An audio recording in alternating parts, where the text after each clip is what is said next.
Ito ang Abandoned Convention Center dito sa Paniki, Tarlac, na binuo noong taong 1974 at 15 years mahigit nang abandonado. Sa mga kadahilanan na may boksingero daw ditong pumanaw sa kalagitnaan ng kanyang laban. At may mga kwento na dito na naninirahan ang mga nadisgrasya sa highway na nasa tapat nito at nagresulta sa mga paranormal activities at kung ano-anumang pagpaparamdam. Meron din po kasi yung ginahasang nurse po dito. Kahit po yung mga skater po, close po namin dito, nakakaano din po sila ng mga paranormal na parang umiiyak talaga. Parang sa mga dayo po, doon po sila madalas nagpapalagay. Ayon sa mga residente na aming mga nakausap, ang huling event daw dito ay nasa pagitan ng 2006 at 2008 nang magkaroon ng aksidente sa boxing tournament. Meron din mga school camping na nagaganap dito at tinuturing na accident-prone area ang tapat ng convention center.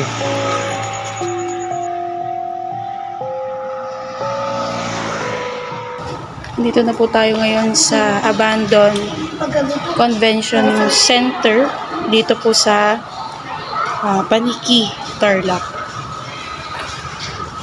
At subukan po nating ikutin itong area na to. Dahil maluwag po ito guys eh. Kaya habang maliwanag pa, ikutin natin ito. Kasama natin ang Team North Luzon Phantom.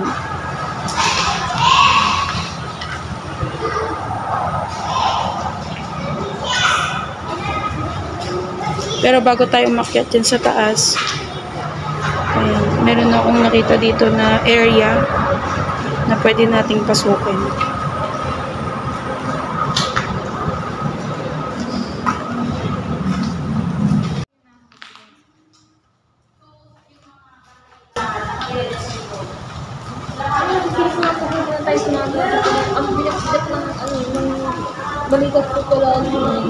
Guys, papasok po tayo dito sa area na to na kung saan matatagpuan yung mga CR ng convention center. At sinasabi po nila na dito nga daw po sa convention center ay may naganap po na patayan, mga nurse na yun sabihin nating pinagsamantalahan at pinagsasaksak.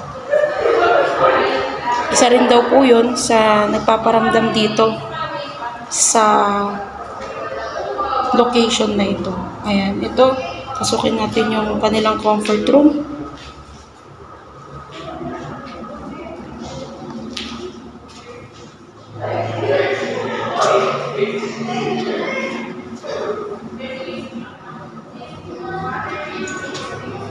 Subukan ko pong gamitan ng EMF. Tingnan natin.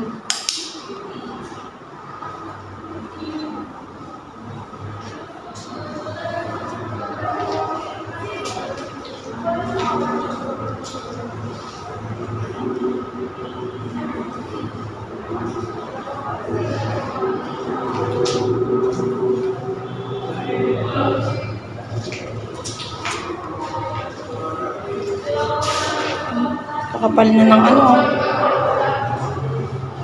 spider web.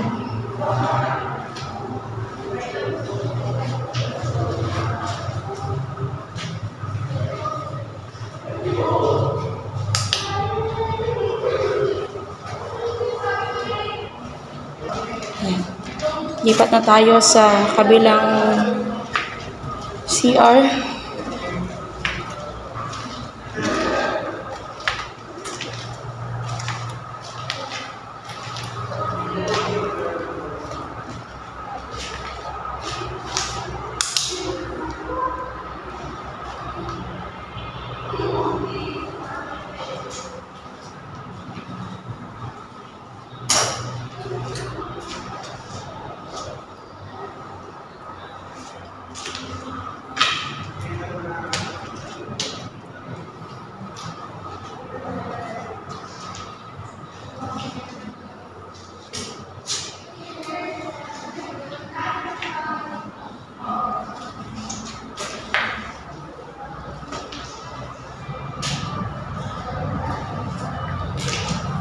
Ha? Ilan? 16.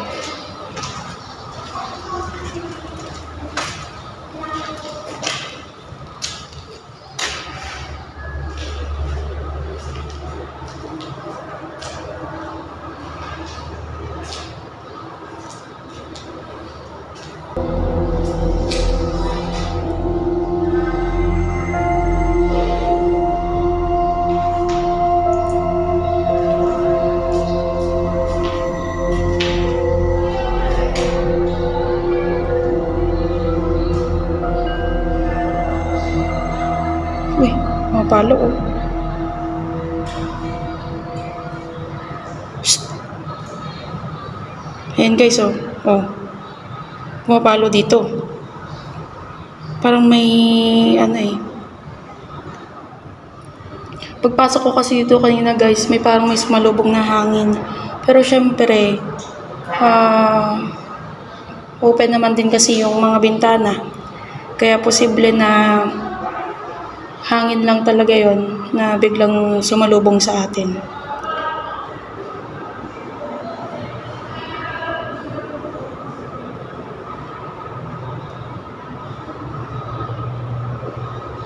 Yan, napadaan lang.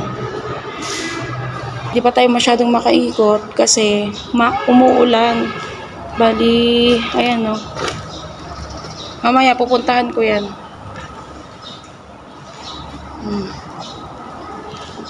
Yan guys, umuulan na.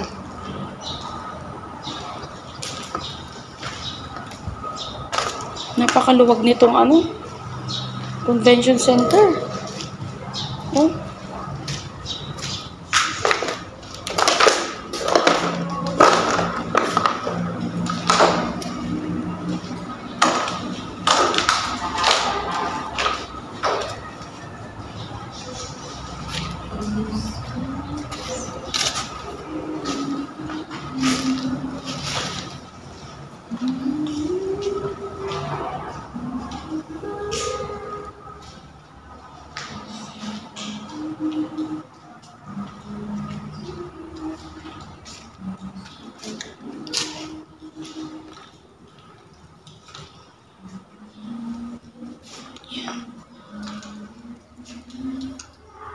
At dito nga sa parting ito, dito na ako kinilabutan at nakaramdam ng kakaiba. Kakaiba yung pakiramdam ko. Hindi ko alam kung bakit. Basta napapakiramdaman ko lang.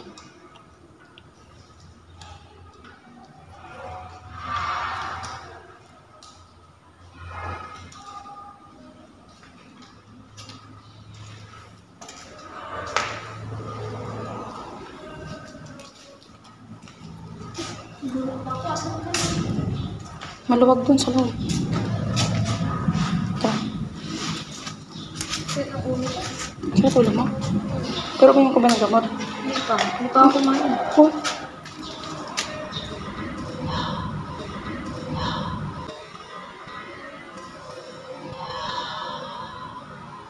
Mga palo oh. Oh.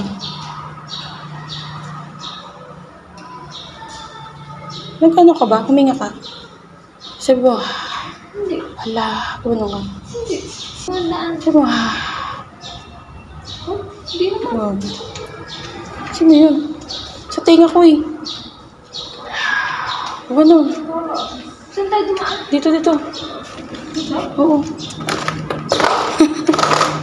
Dito na rin nagsimulang sumakit ang ulo ng aking kasama at bumigat ang kanyang pakiramdam.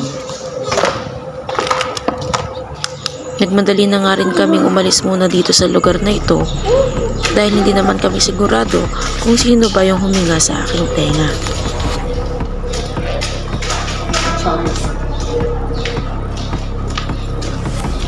Seryoso ka, hindi ka nag... Parang di. May nag-ano sa tenga ko doon. Akala ko nga siya eh. Tapos ang lakas ng palo ng EMF. Layo-layo ko sa'yo. Ate, shh.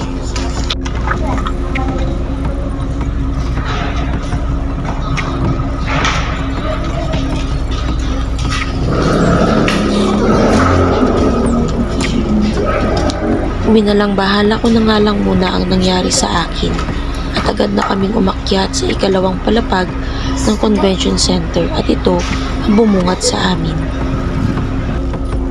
Ayan, so guys, kung makikita nyo sa ating video, dito na po tayo sa pinaka second floor na building na ito. At makikita nyo, wala na pong mga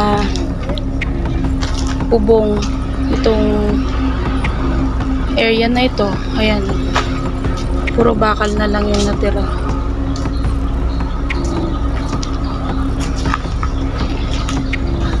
Pero napakaluwag. Ayan.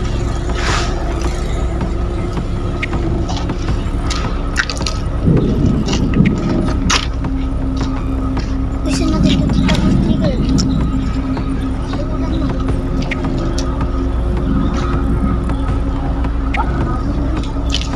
Sa likod ng sa background ko, ayan, makikita nyo po na open area na to.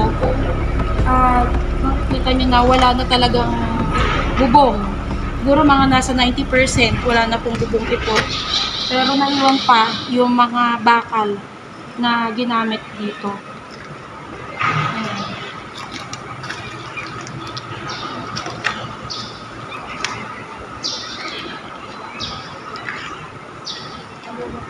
Ayun. Grabe. Lumot na rin yung talagang bumabalot dito sa area na to. At kung mapapansin nyo, ayan, ang daming bintana, kalawang na yung mga kwan. Yan o, kitang-kita nyo yung mga kalawang ng mga bakal. Pero, based naman sa mga nakausap din namin na nakatira dito na residente sa paligid, marami na din daw po na pinatay dito sa area nito. May mga pinatay na din daw po ditong doktor, nurse, at boksingero. Ayan. Pero syempre, yun ay mga sabi-sabi lang, hindi pa natin alam kung gaano ba ka-valid yung mga information na nakuha natin sa mga residente. Tara, ikot pa tayo.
At ayan guys, pababa na tayo. Dahil medyo pumapatak-patak na po yung ulan, eh wala naman pong bubong sa itaas. Sisilong muna tayo. At lumipas na ng ilang minuto at patuloy na kami sa pag-iikot sa loob ng convention center.